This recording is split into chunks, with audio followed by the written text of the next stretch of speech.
샬롬. 많은 청년들이 결혼을 원하지만 또 한편으로는 결혼을 하지 못해 힘들어합니다. 불신자들도 다들 결혼 잘 하는 것 같은데 왜 하나님께서는 나에게 결혼을 허락하시지 않을까 이렇게 의문을 갖기도 하죠. 그런 청년들과 깊은 대화를 하다 보면 몇 가지 원인을 도출해내게 되는데 그 중에 하나가 바로 이성에 대한 상처입니다. 물론 불신자들도 결혼 잘하고 결혼 생활도 곧잘 해 나갑니다. 그런데 믿는 신자인데도 결혼이 계속 막히는 경우가 있죠. 물론 그 이유들이야 수천 가지가 넘을 것입니다. 그 수천 가지 중에서 제가 지난 크결과 51화에서 5가지만 다뤄봤어요. 다른 수천 가지의 이유들은 몰라도 적어도 5가지만큼은 복음으로 해결이 된다고 말씀드렸습니다. 오늘은 여기에 대한 심화 과정이라고 할 수 있습니다. 최근 1년 동안 저에게 상담을 받으신 분들이 갖고 있는 공통 이슈가 있었어요. 그게 바로 상처입니다. 이 상처는 사실 영적인 문제라서 그저 한번 강의를 들은 것으로 한두 번 상담한 것으로 변화를 줄 수는 없습니다. 그분들은 1년 전, 2년 전, 6개월 전에 상담했던 그런 이슈를 시간이 지나서 다시 만나 상담하더라도 그 전과 비교해 볼 때 아무런 변화도 없이 똑같은 상담을 또 하게 됩니다. 제가 상담을 진행해 보면 다른 분들은 1, 2회로 상담이 끝나게 되는 경우가 많아요. 듣고 솔루션 드리고 실행하면 끝. 아주 깔끔하죠. 근데 이 상처가 있으신 분들은 이게 문제가 해결이 안 돼요. 단 일보의 진전도 없어요. 좋게 표현하자면 정말 1년 전 그 모습 그대로 여전히 한결 같습니다.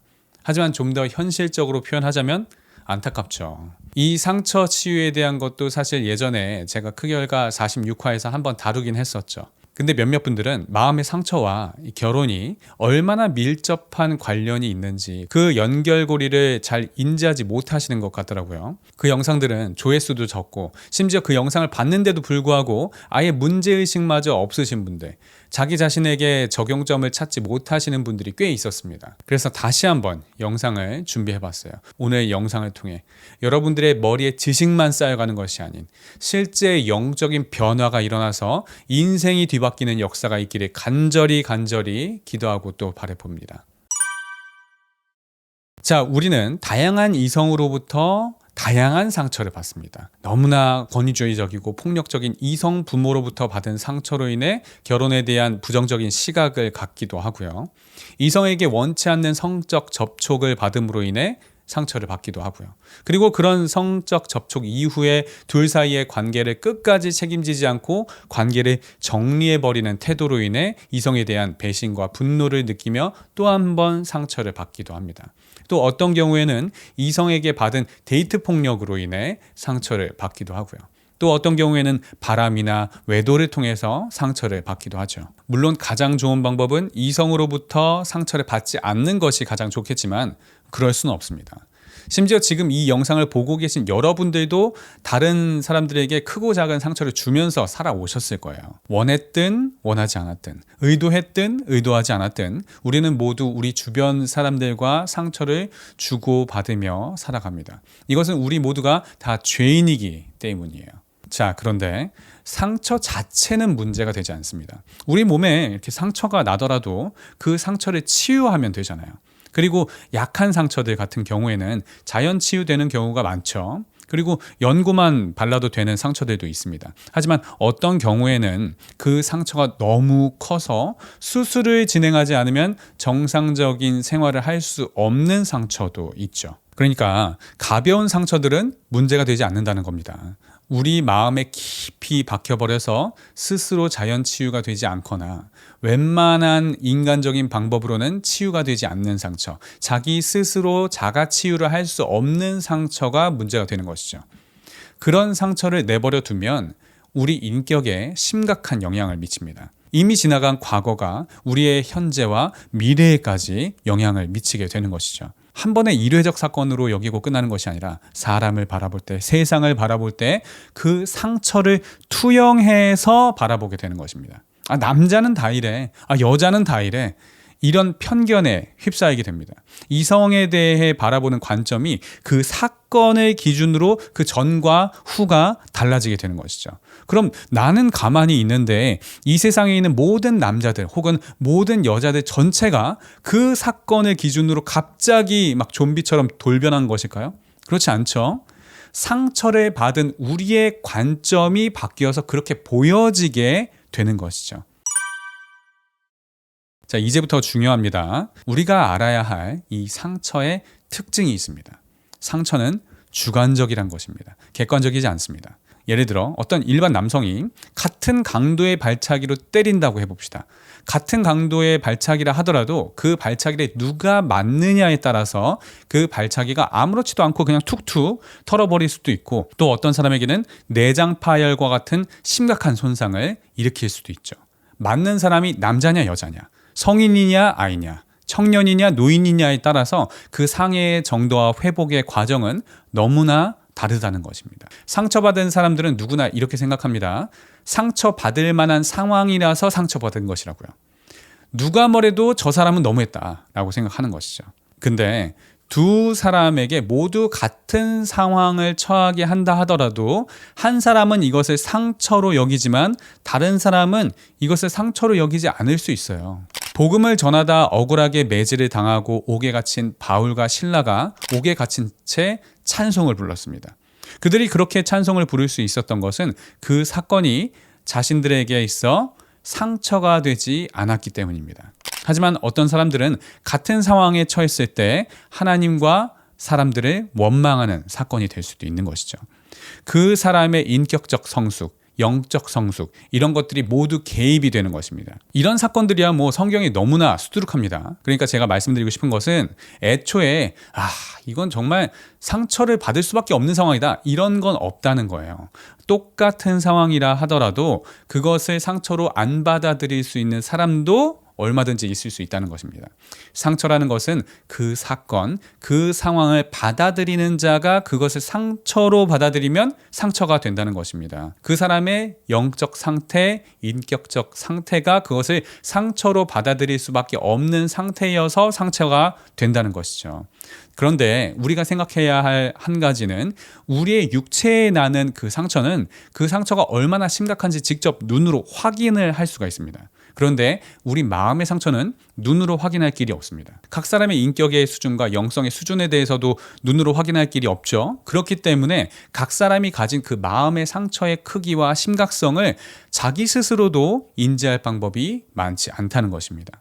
게다가 거기서 한술 더 떠서 인격의 수준이 어린아이와 같다면 적반하장으로 자신이 심지어 잘못한 상황임에도 상처를 받는 경우도 있습니다. 객관적으로 보면 상처라고 할 수 없고, 내가 기분이 상한 것은 상대방의 문제가 아닌 자신의 문제임에도 불구하고 이것을 인정하기 싫은 케이스인 것이죠. 이에 대한 원인은 상당히 많습니다. 마음 읽기 교육이라는 미명 아래 자녀를 바르게 훈육하지 못하고 자녀의 일탈을 방관하게 되었을 때 자녀는 객관적인 기준을 잃어버린 채 성장을 하게 됩니다. 그러면 사회에 나와서도 자신의 일탈을 이해받으려고 하고 이해해주지 못하는 사회에 오히려 불만을 가지며 사회와 담을 쌓게 됩니다. 그러면 객관적인 시각은 더욱더 실종되죠. 물론 지금까지 말씀드리는 이 말은 상처를 준 사람이 책임이 없다는 말도 아니고 상처를 받은 사람도 책임이 있다는 말이 아닙니다. 상처가 발생하는 과정에 있어 그 상처에 대한 모든 책임이 100% 상처를 준 사람에게만 있지는 않을 수도 있다는 것을 말씀을 드리는 것입니다. 물론 상처만 그렇게 보여지게 하는 것은 아니고 그 색안경, 즉 사탄이 세계관을 그렇게 구축하게끔 내버려 두면 그렇게 이성에 대한 왜곡된 이성관을 구축하게 되기도 합니다. 하지만 오늘 다룰 것은 세계관 강의가 아니죠. 오늘 다룰 내용은 상처에 대한 부분이니 여기에 대해서만 다루도록 하겠습니다.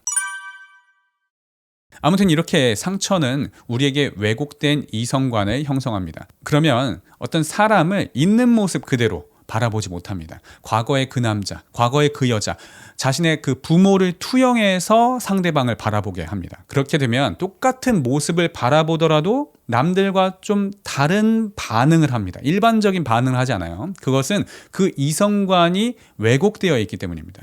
우리는 모두 죄인이죠. 완벽한 사람은 아무도 없어요. 완벽한 사람이라도 왜곡된 눈으로 바라보면 마음에 들지 않는 거예요. 완벽한 예수님이라도 종교인들에게는 눈의 가시처럼 보여잖아요. 완벽한 예수님도 눈의 가시처럼 보이는 마당에 온전하지 않은 평범한 인간은 어떻게 보이겠어요? 마음에 상처가 있는 사람의 눈엔 당연히 그 상대방의 언행에서 거슬리는 면들이 발견이 될 수밖에 없어요. 게다가 만약 상대방이 자신의 상처를 건드리는 말이나 행동이라도 하는 날에는 관계는 그날로 정리될 수밖에 없는 것이죠. 그래서 제가 상담을 하다 보면 그분들의 헤어진 경위를 이렇게 듣게 되는데요. 때론 상당히 황당할 때도 있습니다. 아니, 어떻게 저런 걸 갖고 헤어질 수 있지? 이런 생각이 들어요. 지금 이야기를 듣고 있는 제3자인 저도 당황스러운데 그 이별을 통보받은 상대 당사자는 어떻게 했어요? 너무 황당하고 이상한 이별을 경험하게 되는 것이죠. 그리고 그러한 이별은 상대방에게 또 다른 상처를 만들게 됩니다. 그러면 상처가 또 상처를 낳고 또 다른 상처를 계속 낳아서 상처가 전염되기 시작하죠. 그래서 나이가 들어가면 들어갈수록 연애 경험이 많으면 많을수록 사람을 만나는 게 더욱 두렵게 됩니다. 중고생이나 대학생들은 나이가 어리기 때문에 사회 경험이 부족하기 때문에 대인관계에 미숙하고 사람들을 어떻게 대해야 하는지 모를 때가 많습니다. 외동이라면 더더욱 그럴 가능성이 많죠. 그리고 포스트 모던 시대를 살아가는 우리 세대는 과거 세대들보다 형제 자매의 수가 적습니다. 과거에는 4-5명씩 낳았고 형제 자매들이 서로 철을 날카롭게 하면서 이렇게 인격적인 훈련을 거듭했지만 최근에는 외동의 비율이 더욱 많아지고 있고 형제 자매가 있다 하더라도 좀 다르죠. 과거에는 서로가 서로의 활동 반경이 겹치는 경우가 많았죠. 일단 사람이 많고 서로의 도움이 필요한 경우가 많으니까요. 그런데 지금은 사람도 적고 서로가 서로의 도움 없이 편리하게 처리할 수 있도록 도와주는 도구들이 너무나 많죠. 거기다가 SNS와 스마트폰은 오히려 서로 간의 소통을 차단하게 만들고 빨리빨리 일을 처리하는 것에 중독이 되어버려서 조금만 기다리거나 늦어져도 인내를 하지 못하는 세대들이 생겨나게 만드는 것입니다. 이것은 대인관계에도 그대로 적용이 되어서 인스턴트식으로 만났다 헤어지는 방식이 반복이 되고 있어요. 미숙한 두 학생 남녀가 나이도 어린 때에 미숙하게 대함으로 인해 서로에게 상처를 주게 되는데 상처의 특징은 그 기억에 변화를 주지 않고 고정되고 지속된다는 거예요.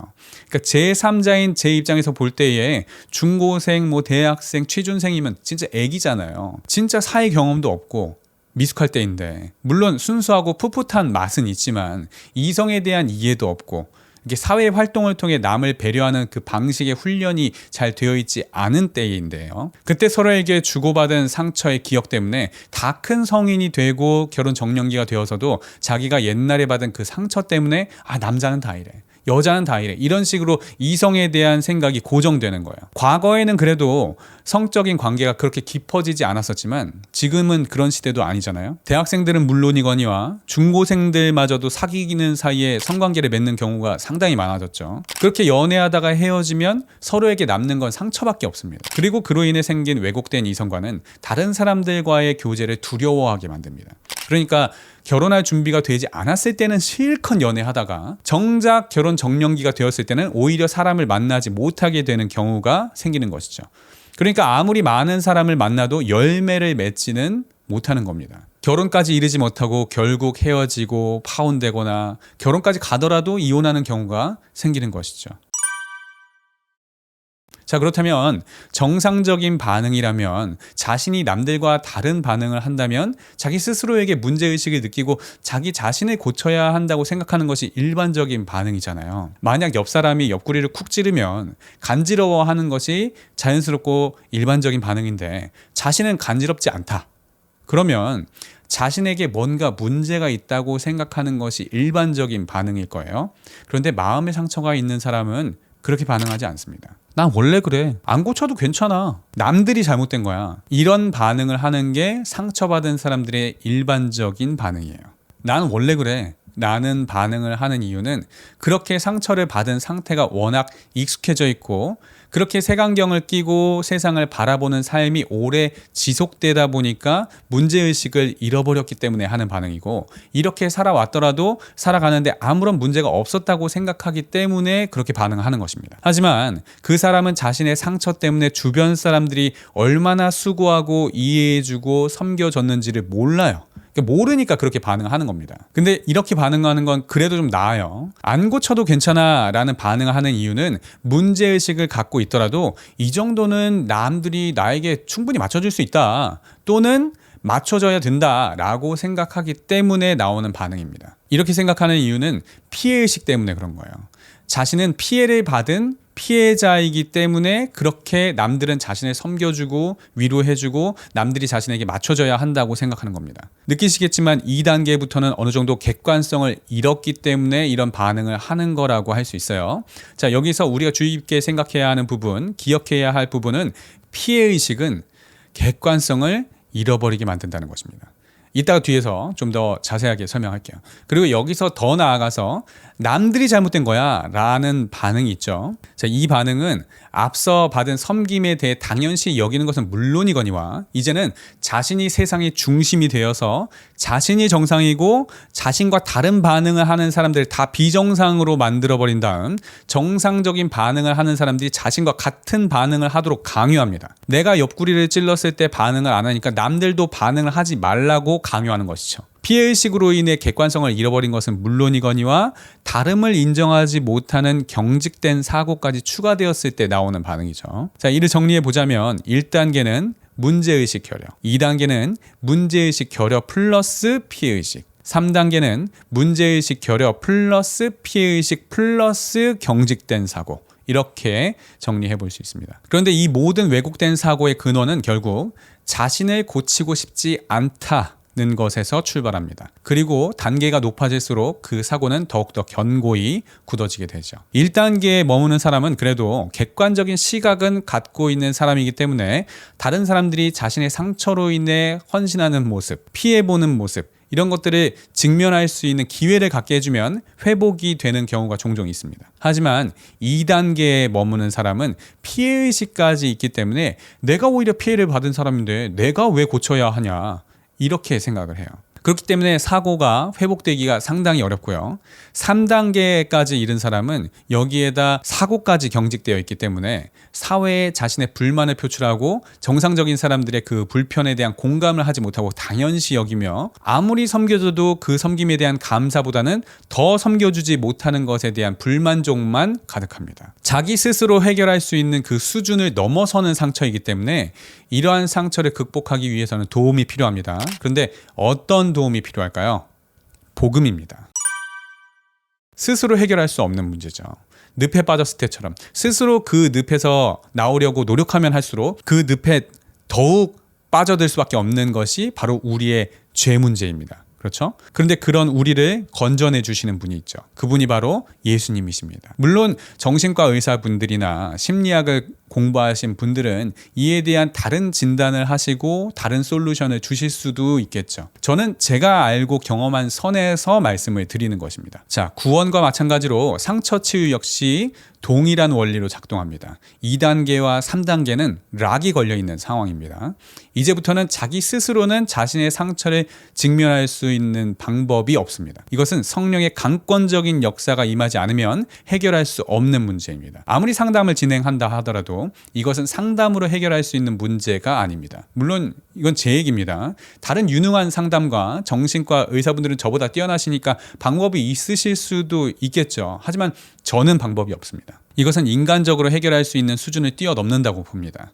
기도밖에는 할 수 있는 게 아무것도 없는 상황이라고 할 수 있죠. 그런데 이렇게 제 입장에서는 상담으로는 답이 없는 사람이 복음을 직면하고 자기 죄 문제를 직면하게 되면 이 모든 상처에서 회복이 됩니다. 죄를 깨닫게 된다는 것은 자신의 문제를 깨닫게 된다는 것입니다. 자신이 피해자이기만 한 것이 아니라 동시에 가해자라는 것을 깨닫게 되는 것입니다. 그리고 동시에 얼마나 교만했었고 얼마나 자기중심적이었으며 온 세상이 내가 아니라 하나님 중심으로 돌아가고 있다는 것을 인지하게 되는 순간 이 모든 결박들이 다 풀어지는 것입니다. 그런데 많은 크리스천들이 이 복음의 내용을 모르고 있을까요?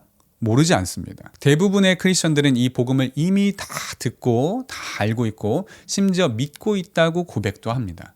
그런데 왜 여전히 자신의 상처에 매여 과거에 매여서 살아가고 있을까요?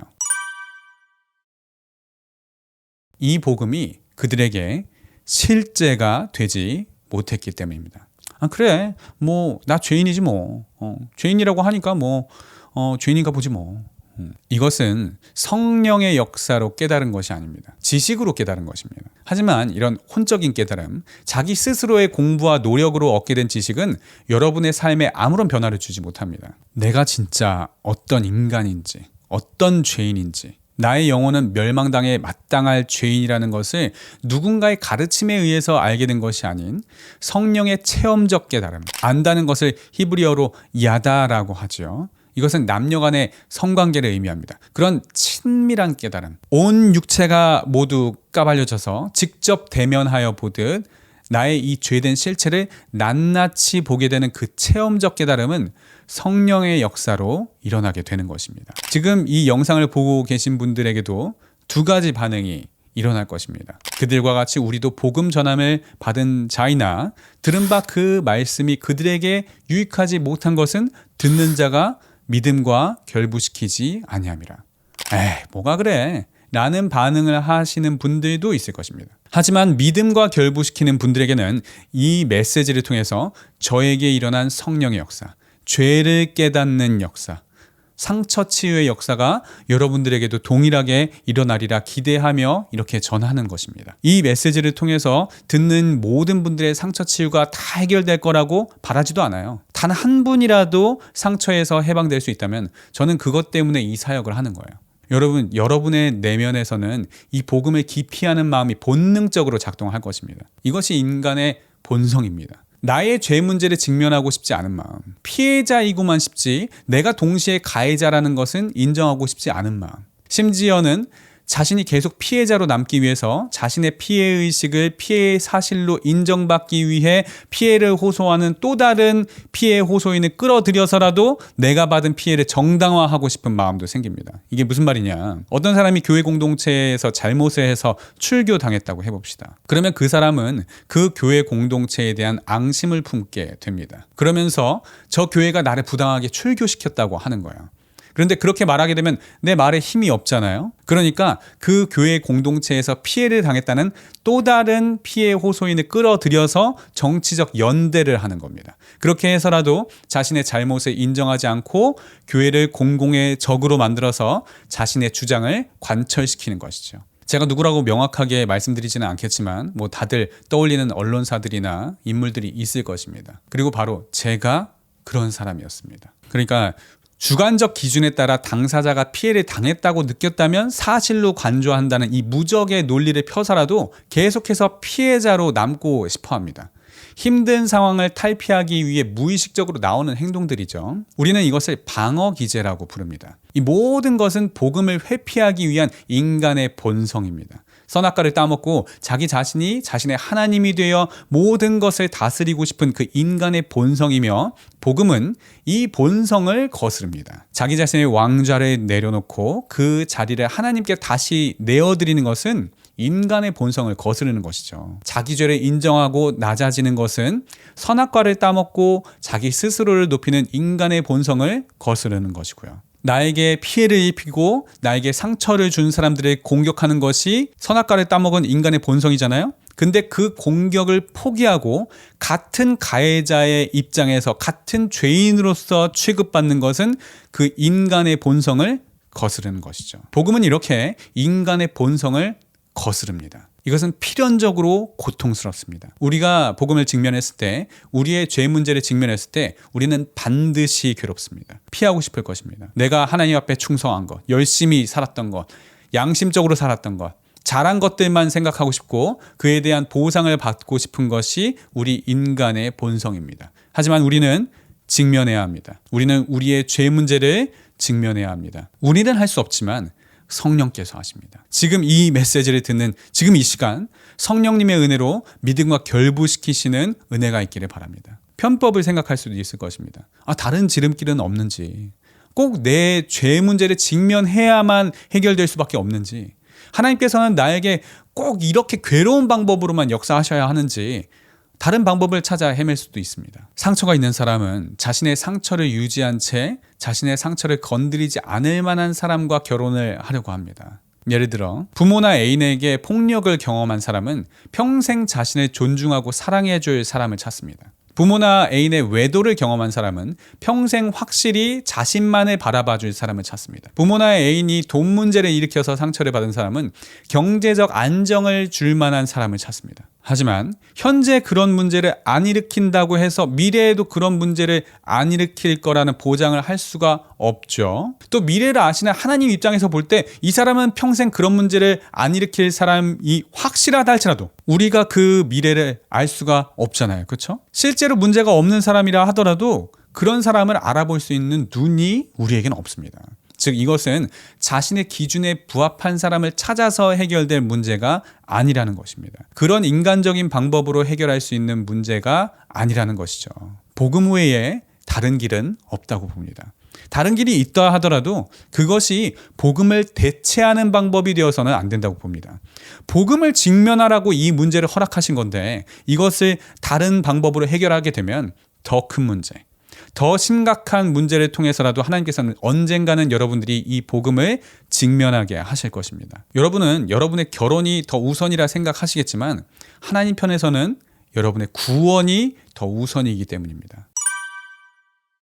이런 상처 가운데 계신 분들은 인생에 있어 결혼만 안 풀리지 않을 것입니다. 인생에 있어 분명 다른 문제들도 발생하고 있을 거예요. 진로에 있어 고민인 경우도 있을 것이고, 교회에 정착하지 못해 고민인 경우도 있을 것이고, 부모와의 관계로 인해 고민인 경우도 있을 것입니다. 상처가 있는 사람은 반드시 그 상처가 자극이 될 만한 부분들을 피해서 생활을 하기 때문입니다. 치질이 있는 사람이 정상적으로 막 아무데나 앉을 수 있을 것 같아요? 상처가 있는 사람은 정상적인 생활, 정상적인 반응을 하기가 어렵기 때문에 삶의 어느 영역에 있어서라도 잘 안 풀리고 있는 게 있을 거예요. 사회생활을 하더라도 남들보다 몇 배는 더 고생을 해야 겨우 남들만큼의 퍼포먼스가 나온다든가, 아니면 그렇게 몇 배나 고생을 해도 남들만큼 퍼포먼스가 잘 나오지 않을 겁니다. 아시는 분들은 아시겠지만 저는 현재도 교회에 안 나가는 그 성도들, 일명 가나안 성도들도 돕고 있죠. 그분들의 이야기를 들어보면 자기가 원하는 바를 교회가 들어주지 않아서 공동체 밖으로 튀어나가는 경우도 있습니다. 모든 가나안 성도가 그런 것은 아니지만 하나님을 요술램프의 진이로 아는 사람들은 하나같이 가나안 성도이거나 곧 가나안 성도가 되죠. 어찌 보면 이것은 필연적인 결과입니다. 교회는 같은 신앙관을 가진 사람들이 이룬 공동체입니다. 그 공동체 멤버는 그 공동체를 섬기기 위해 모이는 것이지 섬김을 받기 위해 가는 것이 아니죠. 저는 어느 교회를 섬깁니다. 제가 섬기는 교회는 어느 교회입니다. 이렇게 얘기하지, 제가 섬김받는 교회는 어디입니다. 이렇게 소개하지 않잖아요. 그렇죠? 교회는 우리의 소원을 들어주고 맞춰주는 곳이 아니기 때문에 그런 목적으로 교회를 가는 사람은 당연히 교회에서 자신이 소원하는 바를 달성할 수 없겠죠. 그럼 교회에 실망하고 나오게 되는 것은 너무나 필연적인 결과인 것입니다. 이것은 가정이란 공동체에도 동일하게 적용되는 원리입니다. 가정은 섬김 받으러 가는 곳이 아닙니다. 가정은 섬기러 가는 곳입니다. 가정이 섬김 받으러 가게 되면 반드시 튀어나올 수밖에 없습니다. 여러분의 배우자는 여러분의 소원을 들어주는 진이도 아니고 여러분을 주인님으로 모셔야 하는 종도 아닙니다. 그런데 만약 여러분의 배우자를 그런 요술램프의 진이로, 여러분의 소원을 들어주는 종으로, 그리고 여러분 스스로를 주인님으로 여기려 한다면 반드시 여러분은 그 공동체에서 불행을 맛보게 됩니다. 그것은 여러분의 가정이 문제가 있기 때문이 아니라 여러분의 잘못된 기대가 불행하다고 느끼게 만드는 것입니다. 자신의 배우자나 교회뿐만 아니라 하나님조차도 자신의 요술램프의 진이 취급을 하는 분들이 있습니다. 내가 원하는 바를 들어주지 않는다면 나는 더 이상 하나님을 따를 이유가 없다고 하시는 분들이 있죠. 자신의 기준에 부합한 사람을 찾아서 될 문제가 아닌데도 불구하고 하나님은 전능하시니까 어떻게 좀 해달라는 겁니다. 그러면 하나님께서는 그 기도에 응답하십니다. 바로 복음을 직면할 기회를 주십니다. 그런데 그 사람들은 그것을 자신의 기도에 대한 응답으로 여기지 않습니다. 그들은 자신이 기도한 대로만 응답되어야 기도 응답이라고 생각합니다. 복음을 직면하는 거, 자신의 죄 문제를 직면하는 거, 나 역시 가해자임을 인정하는 거, 멸망할 자였다는 것을 인정하는 것은 죽기보다 싫어합니다. 나는 바뀌기 싫고 내 기도 제목은 양보하기 싫으니 하나님이 내 기도에 맞춰서 응답하라고 주장합니다. 하나님을 요술램프의 진이로 취급하며 진이가 알라딘의 주인님으로 모시듯 하나님이 자기 자신의 주인님으로 모시길 바라는 것이죠. 물론 하나님께서 우리의 소원에 응답을 하실 때도 있습니다. 떡과 복음으로 우리에게 다가오실 때가 있습니다. 하지만 언젠가는 떡을 제하고 복음만에 직면할 때가 오게 하십니다. 내가 곧 생명의 떡이다. 나를 먹고 마시라고 하실 때가 올 것입니다. 바로 그때 복음은 제가 원하는 응답이 아닙니다. 저는 떡을 원합니다.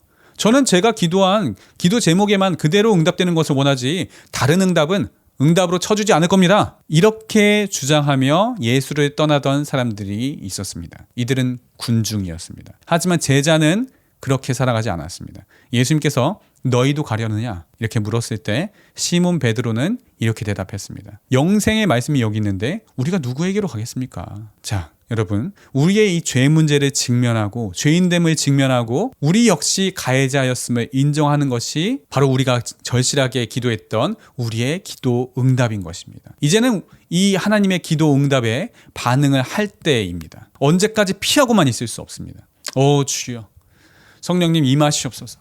부디 이 영상을 통해서 단 한 사람이라도 주님 자신의 죄 문제를 직면하는 그 은혜를 허락하시고 지금껏 자신의 결혼을 막고 있던 그 상처와 분노로 쌓여진 막힌 담을 허무시옵소서. 주님의 애끓는 마음으로 주님의 애통하는 심정으로 주님 간구하오니 우리 영혼들을 불쌍히 여기시고 주님 역사하시옵소서. 우리 스스로는 주님을 알 수도 우리 스스로를 알 수도 없는 그런 미약하며 타락하며 무지한 자들입니다. 오 주님, 주님의 권능의 손길로 이 굳어진 마음을 부드럽게 하시옵소서.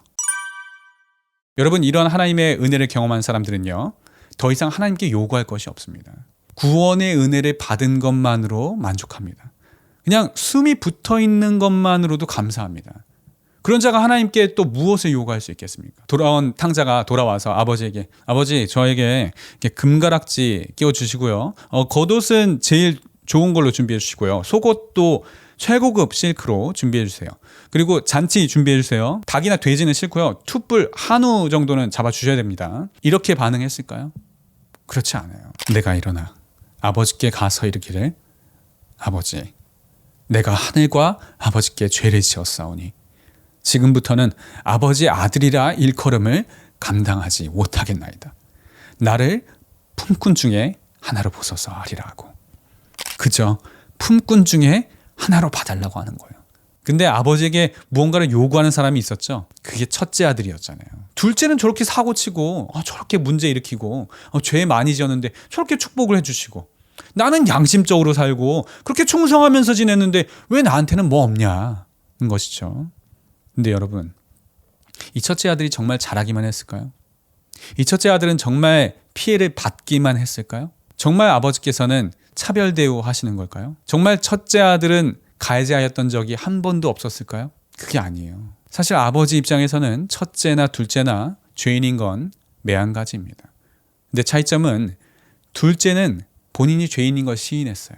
하지만 첫째는 본인이 죄인이라고 생각할까요? 그렇지 않아요. 첫째는 본인 스스로를 의인이라고 생각하고 있는 거예요. 이것이 바로 상처받은 자들이 빠지는 의인의 함정인 것입니다. 물론 크리스천들에게 당신이 죄인이라고 생각하냐고 물어보면 그 사람들 중에 본인은 죄인 아니라고, 의인이라고 대답할 사람 아무도 없어요. 심지어 이것은 크리스천이 아닌 사람들에게 물어봐도 스스로를 의인이라고 대답하는 사람 많지 않습니다. 그런데 대답은 그렇게 하지만 실제로도 그렇게 생각할까요? 실제로도 정말 자기 자신이 교도소에 갇혀있는 강간범이나 살인범과 전혀 다를 바 없는 그런 죄인이라고 생각할까요? 정말 나는 멸망할 죄인이라고 생각하시나요? 하나님께서 나를 이렇게 살려두신 이유를 이해할 수 없다, 이렇게 생각하시나요? 이런 죄인을 지금까지 이렇게 멀쩡하게 살려두신 것만으로도 감사하시나요? 제가 이런 얘기를 하니까 어떤 청년은 저보고 과거에 무슨 살인죄를 저질렀냐고 하시더라고요. 그것이 사람의 관점이에요. 사람의 관점으로 자기 자신을 바라보기 때문에 자기 자신이 그래도 그 정도로 죄인이라고 생각되지 않는 겁니다. 사람 본인은 자기 자신을 그렇게 볼 수밖에 없어요. 성령님의 조명하심으로 바라봐야 자신의 실체를 깨달아 알 수 있습니다. 자기 자신이 강간범이나 살인범과 하등 차이가 전혀 없는 멸망에 죽을 죄인이라는 것은 성령을 통해서만 깨달을 수 있어요. 누구든지 온 율법을 지키다가 하나를 범하면 모두 범한 자가 되나니. 율법에 갇힌 사람들은 이 말씀을 절대 이해할 수 없어요. 나는 죄를 하나만 범했는데 왜 저딴 죄인들과 동일하게 취급하냐? 라고 생각되실 겁니다. 난 그 정도까지 쓰레기는 아니라고 생각하는 거예요. 난 나에게 상처 준 그 쓰레기만큼은 아니라고 생각하는 거예요. 예수 그리스도의 복음을 직면하기 전까지는 모든 기준이 자기에게 맞춰져 있기 때문입니다. 누군가를 선하다, 악하다로 판단하는 것도 자기 기준이에요. 나보다 선하고 의로우면 그 사람은 의인.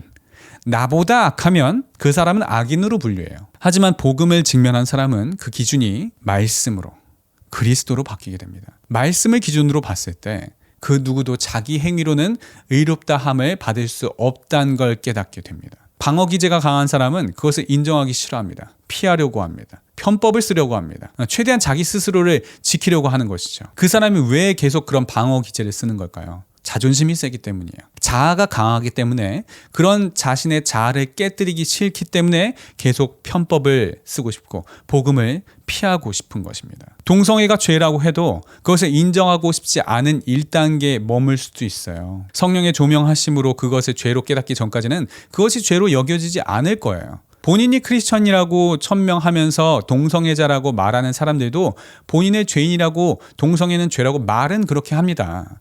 하지만 진짜 죄인이라고 생각할까요? 진짜 본인이 그 죄로 인해 멸망할 죄인이라고 생각할까요?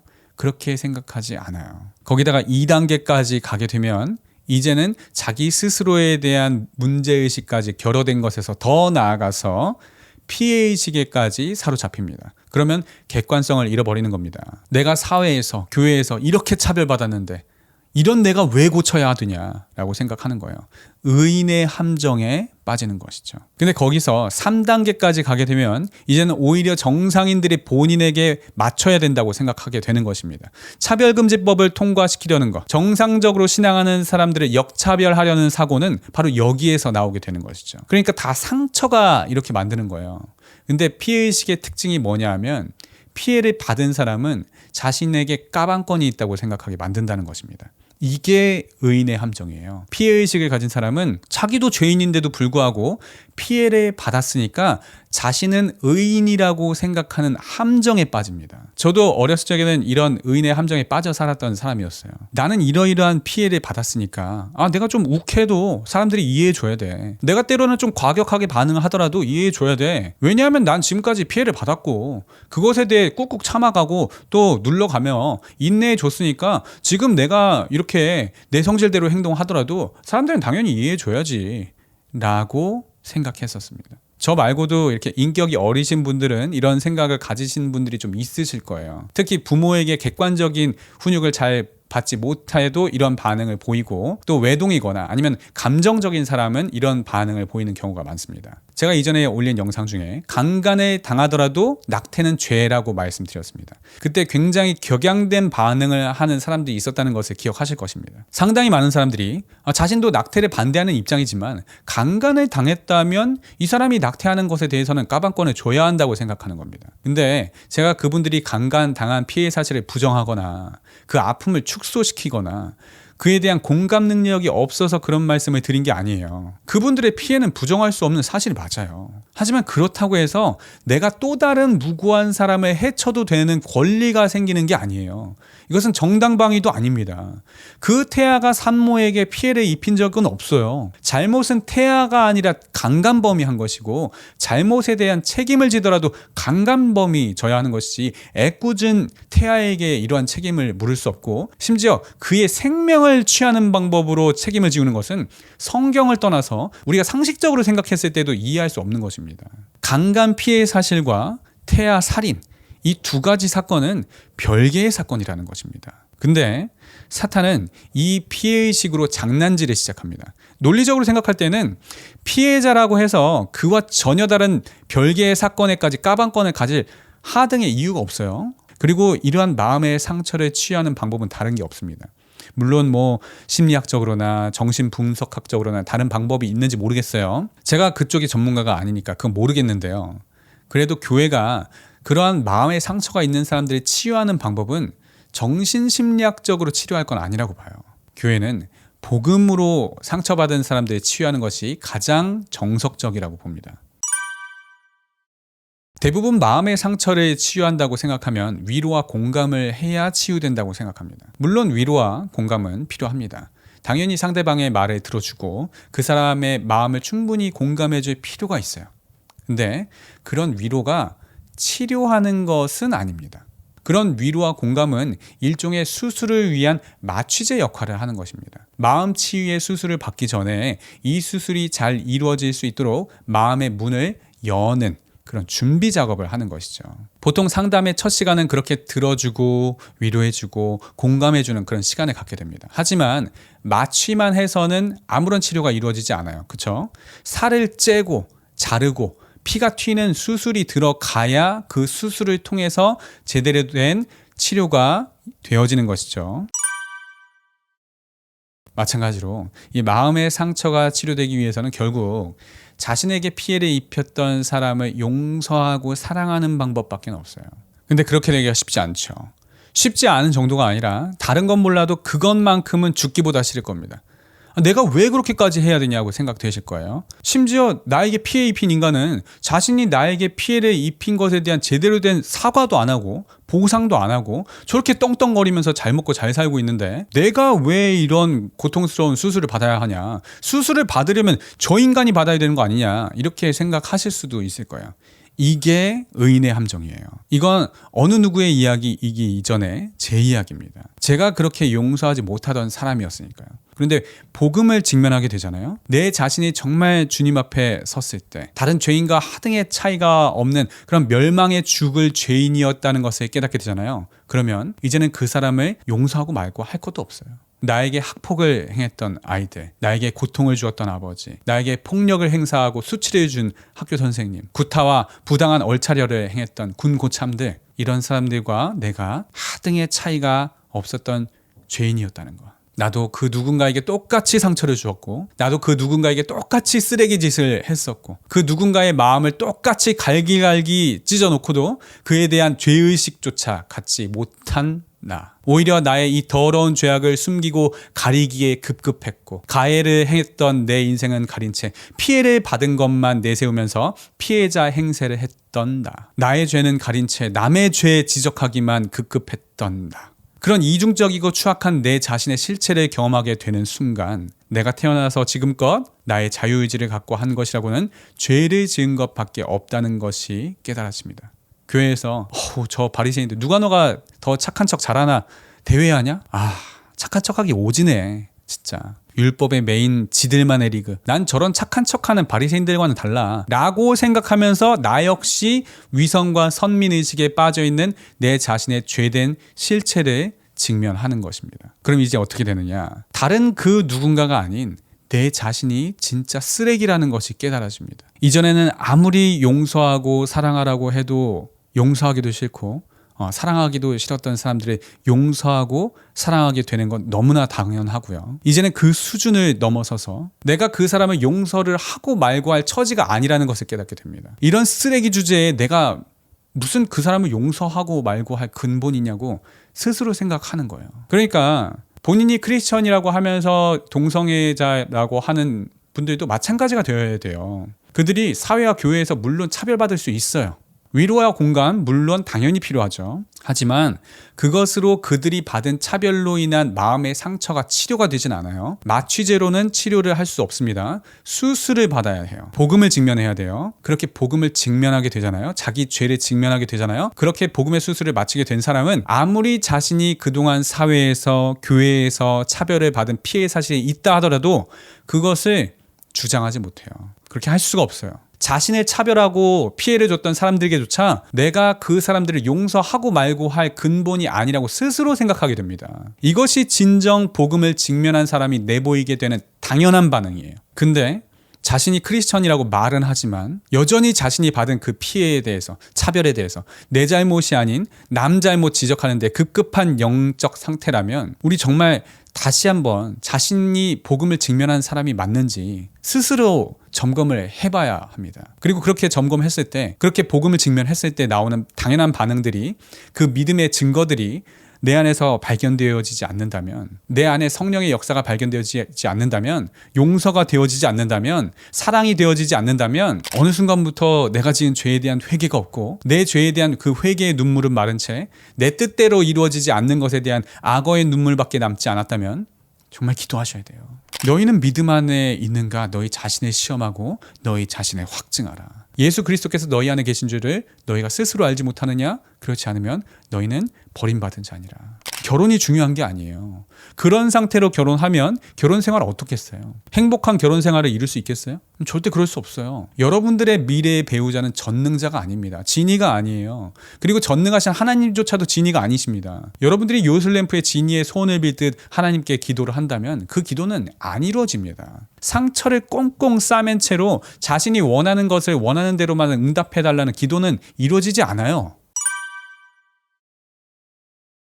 여러분들의 기도가 이루어지지 않는 이유는 하나님께서 기도하라는 대로 기도하지 않았기 때문에 이루어지지 않는 것입니다. 예수님께서 무엇이든지 믿고 구하는 것은 다 받으리라고 하지 않았나요? 예수께서 대답하여 이르시되 내가 진실로 너희에게 이르노니 만일 너희가 믿음이 있고 의심하지 아니하면 이 무화과 나무에게 된 이런 일만 할 뿐 아니라 이 산더러 들려 바다에 던져지라 하여도 될 것이요 너희가 기도할 때에 무엇이든지 믿고 구하는 것은 다 받으리라 하시니라. 자, 우리가 이 말씀만 보면 우리가 기도만 하면 다 이루어질 거라 생각합니다. 그런데 이 말씀은 그렇게 해석되어져서는 안 됩니다. 우리는 문맥이 가지는 맥락 속에서 이 말씀이 어떤 상황에서 튀어나온 말씀인지를 알아야 정확하게 해석을 할 수 있습니다. 이 스토리는 마가복음에서 조금 더 자세하게 말씀하고 있어요. 이튿날 그들이 베다니에서 나왔을 때에 예수께서 시장하신지라 멀리서 잎사귀 있는 한 무화과 나무를 보시고 혹 그 나무에 무엇이 있을까 하여 가셨더니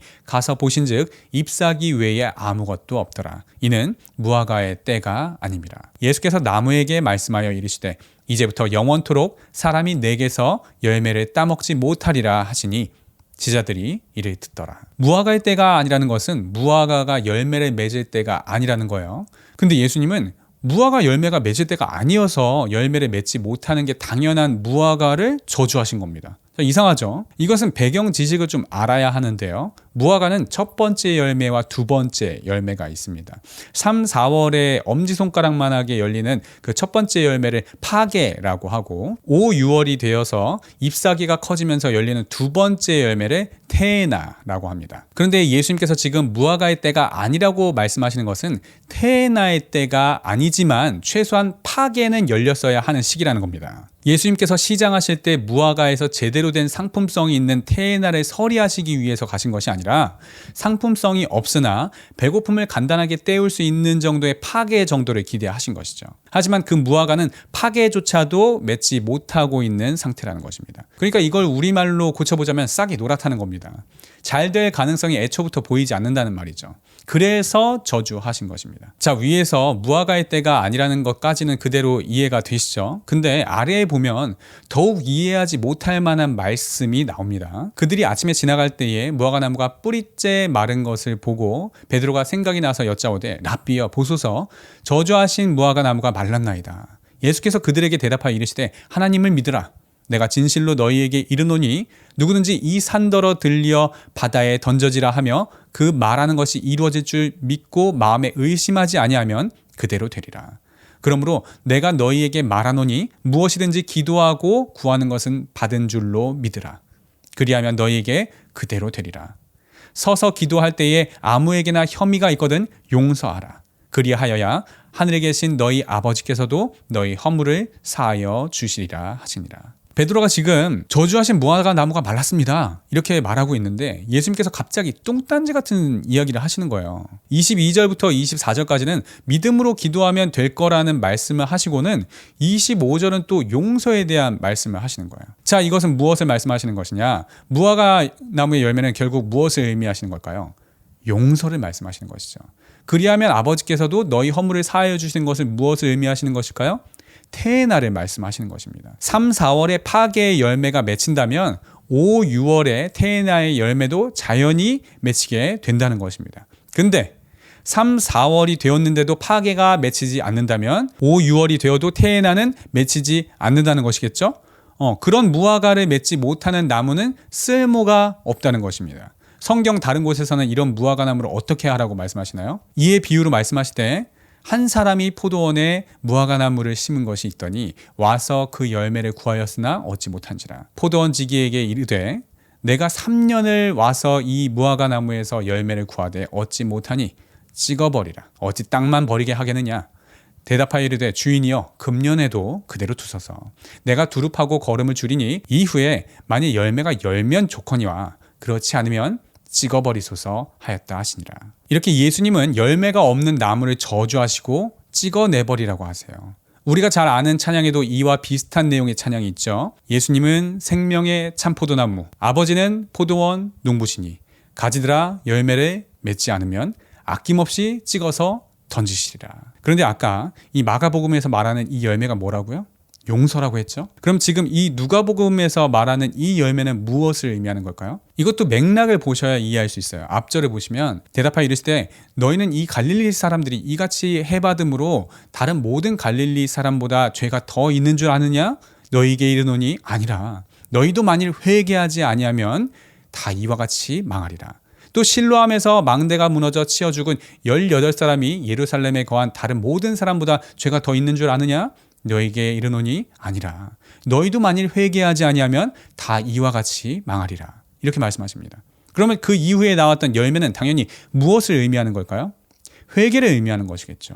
용서의 열매, 회개의 열매를 맺지 못하면 찍어버리게 된다. 저주받게 된다. 태의 못 맺게 된다. 하나님께서도 너희를 용서하지 아니하시게 된다는 것입니다. 제가 지금 용서라는 행위를 해야 구원을 얻게 된다는 것, 행위 구원을 말씀드리는 게 아닙니다. 다만 믿는다 하면서도 용서라는 파괴의 열매를 맺지 못한다는 것은 너희 믿음이 구원을 얻을 만한 참 믿음이 아니라는 것, 테에나가 아니라는 것을 나타내주고 있다는 것입니다. 용서라는 파악의 열매를 맺어야, 즉 자기 자신의 죄를 직면하고 자기 자신을 전적으로 타락한 죄인이라는 것을 인정한 사람이어야, 그래야 그 믿음이 구원을 얻는 참 믿음, 테에나를 확신할 수 있다는 것을 말씀하시는 것입니다. 자, 그럼 마가복음 22절에서 24절에서 말한 믿음으로 기도하면 그대로 될 거라는 말씀은 이러한 맥락 안에서 해석을 했을 때 어떻게 해석을 해야 할까요?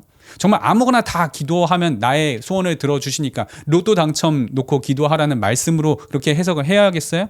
아니면 용서의 열매, 회개의 열매를 위해 하는 기도는 다 들어주실 것이라고 해석을 해야겠어요? 당연히 후자겠죠. 아무 기도나 다 들어주시는 것은 아니에요. 하지만 기도만 한다면 100% 들어주시는 기도가 있어요. 그것은 하나님께서 기도하면 들어주시겠다고 아예 이 성경책에 딱 명시해 놓은 것.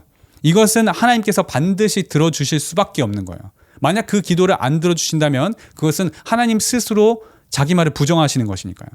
다른 사람을 용서하기 위해 기도하면 하나님께서 어떻게 하시겠다는 거예요? 반드시 그 사람을 용서하게 하시겠다는 거예요. 그런데 그 사람을 용서하게 하는 과정이 내가 생각하는 과정이 아닐 수 있어요. 그 사람을 너그러이 생각하는 마음, 내 넓은 아량으로 그 사람을 용서해 주는 것이 우리가 생각하는 그 용서의 방법이잖아요. 근데 하나님께서는 우리가 그렇게 다른 사람을 용서하게 하시지 않아요. 회개의 열매를 맺게 하심으로 상대방을 용서하게 하십니다. 내 죄를 회개함을 통해서 상대방을 용서하고 말 것도 없는 자로 나를 완전히 바닥까지 낮추심으로 회개와 용서, 이 두 마리 토끼를 한 방에 이루십니다. 이것이 하나님의 복음의 역사요, 상처 치유의 현장입니다. 그래서 기도응답과 복음 전파와 구원과 영접과 상처 치유, 이거 다 따로따로 일어나는 별개의 사건들이 아닙니다. 이 모든 것이 동시에 한 방에 벌어집니다. 다른 기도는 몰라요. 근데 100% 응답되는 기도는 아주 명확하게 정해져 있어요. 그렇죠? 복음을 직면하게 해달라는 기도, 용서하지 못하는 사람을 용서할 수 있게 해달라는 기도, 내 죄를 깨닫게 해달라는 기도, 회개할 수 있게 해달라는 기도, 내 힘으로 할 수 없는 용서를 성령의 역사를 통해서 내 죄를 깨닫고 회개하게 하시는 기도는 반드시 이루어집니다. 이거 안 이루어지면 이거 성경 가짜입니다. 구하라, 그리하면 너희에게 주실 것이요, 찾으라, 그리하면 찾아낼 것이요, 문을 두드리라, 그리하면 너희에게 열릴 것이니, 구하는 이마다 받을 것이요, 찾는 이는 찾아낼 것이요, 두드리는 이에게는 열릴 것이니라. 너희가 악한 자라도 좋은 것으로 자식에게 줄 줄 알거든 하물며 하늘에 계신 너희 아버지께서 구하는 자에게 좋은 것으로 주시지 않겠느냐. 여기서 말하는 좋은 것은 뭐예요? 로또? 아니죠. 이상형의 배우자? 아니에요. 마태복음 7장 11절에서 나온 좋은 것은 바로 성령입니다. 바로 이 성령이 오셔서 어떻게 하시겠다는 거예요? 그러나 내가 너희에게 실상을 말하노니 내가 떠나가는 것이 너희에게 유익이라. 내가 떠나가지 아니하면 보혜사가 너희에게로 오시지 아니할 것이요 가면 내가 그를 너희에게로 보내리니 그가 와서 죄에 대하여 의에 대하여 심판에 대하여 세상을 책망하시리라. 보혜사 성령께서 와서 죄와 의와 심판에 대하여 책망하시겠다는 겁니다. 특별히 어떤 죄를 말씀합니까? 죄에 대하여라 함은 그들이 나를 믿지 아니하며, 성령께서 오셔서 예수님을 믿지 않는 죄를 책망하시겠다는 겁니다. 자신의 결혼을 위해서 예수님을 믿지 않고 자기 자신에게 의지하는 것을 책망하신다는 거예요.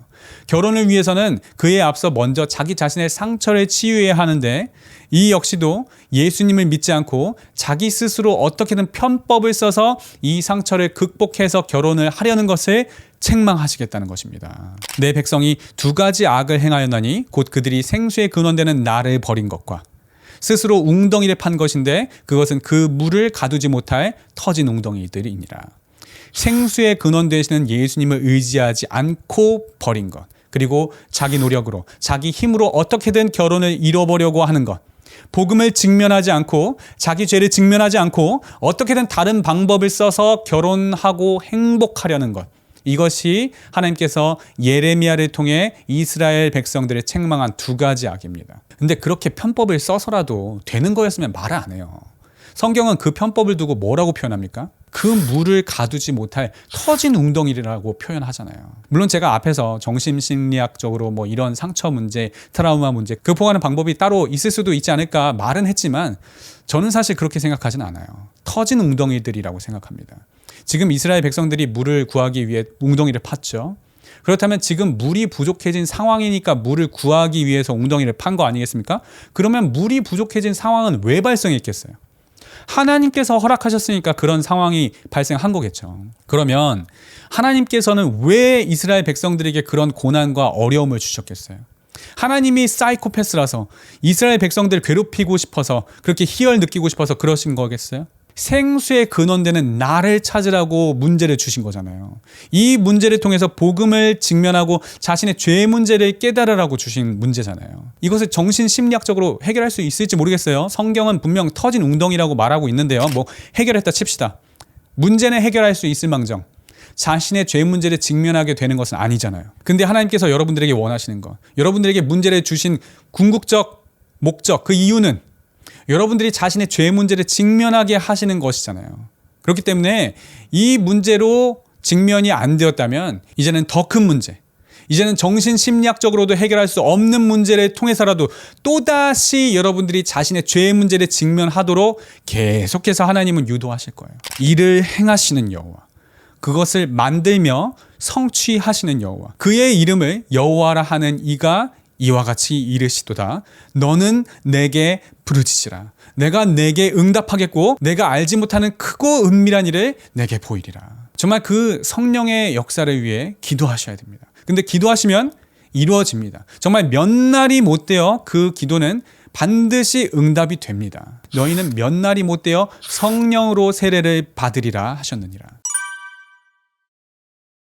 기도하면 100% 이루어지는 기도가 있습니다. 저는 분명 정답을 말씀드렸습니다. 길을 알려드렸어요.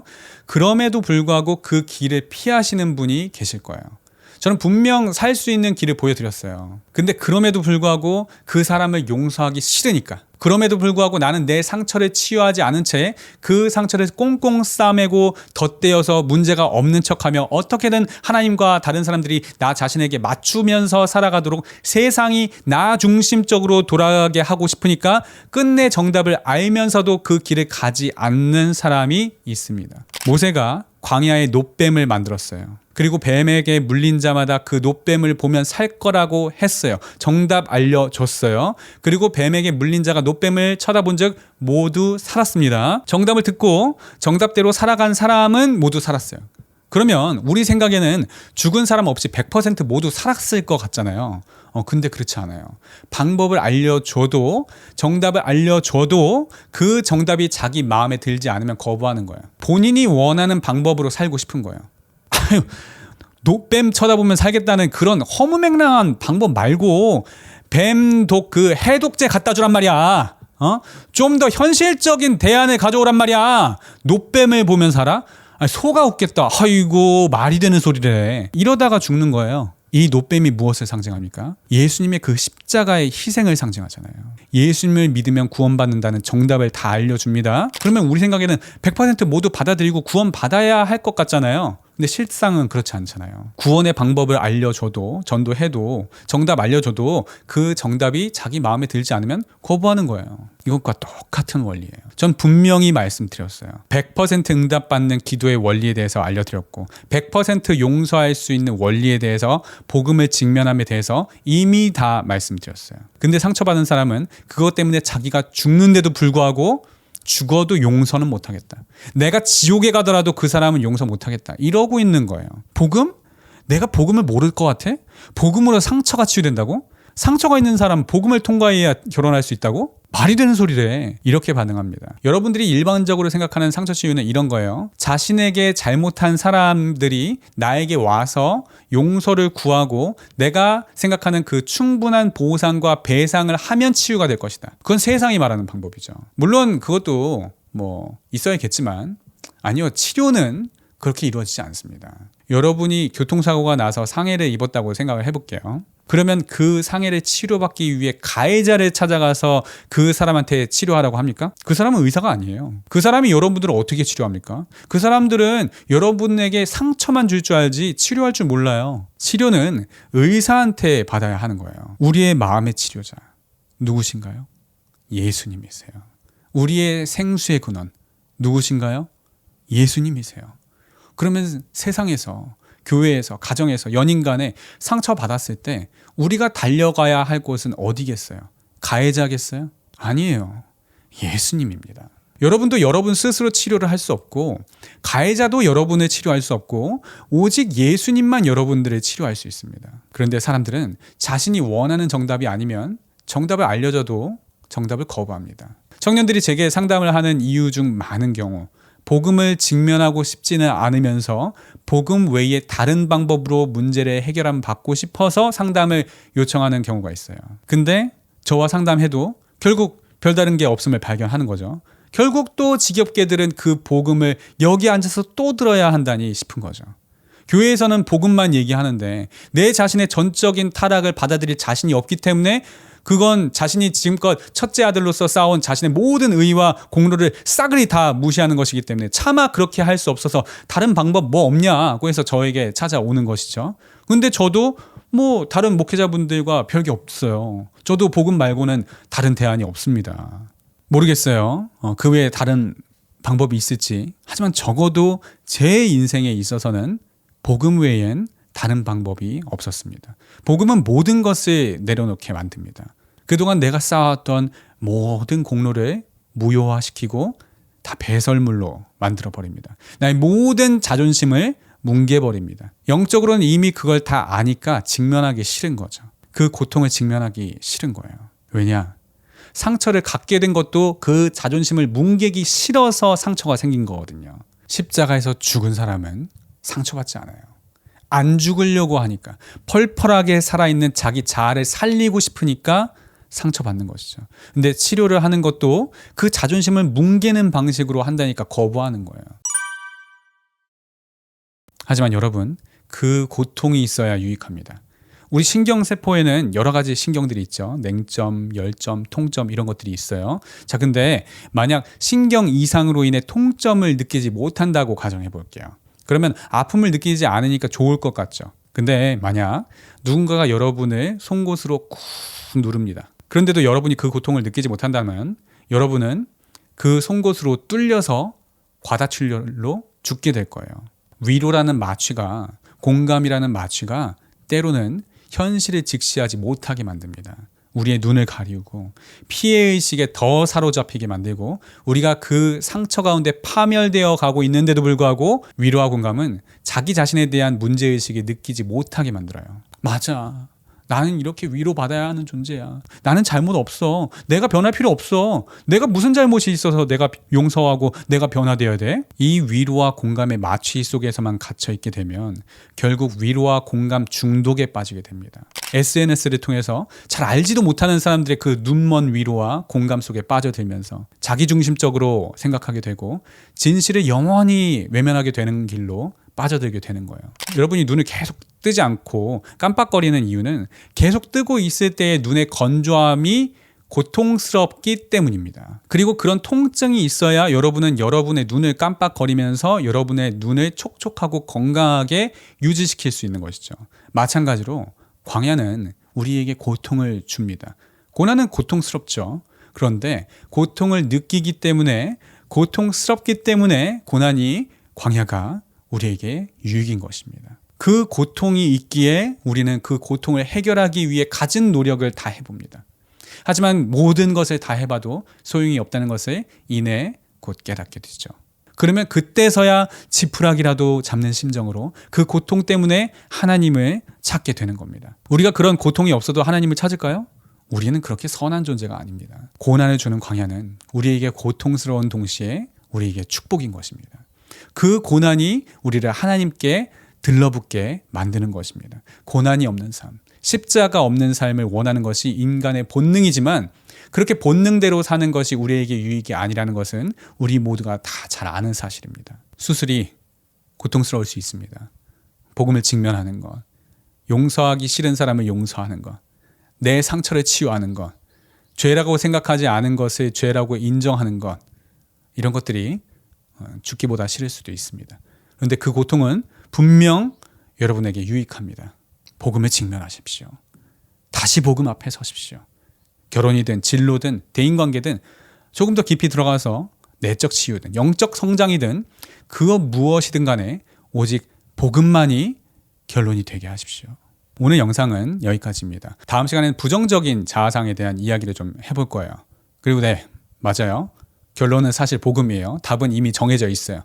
제가 다음 시간에 말씀드릴 부분은 왜 부정적인 자아상이 우리의 결혼을 가로막는지, 부정적인 자아상을 가진 채로는 결혼하기도 힘들지만 결혼 생활도 힘든데 왜 어떤 점들이 결혼 생활을 힘들게 만드는지, 결론은 복음이라는데 어떤 원리에 의해서 복음이 우리의 이런 부정적인 자아상을 해결하는지, 그리고 이렇게 복음으로 회복된 건강한 자아상은 우리의 결혼과 결혼 생활에 어떤 영향을 미치는지, 이런 것들에 대해서 나눠보도록 하겠습니다. 자, 그럼 다시 볼 때까지 우리 모두 샬롬.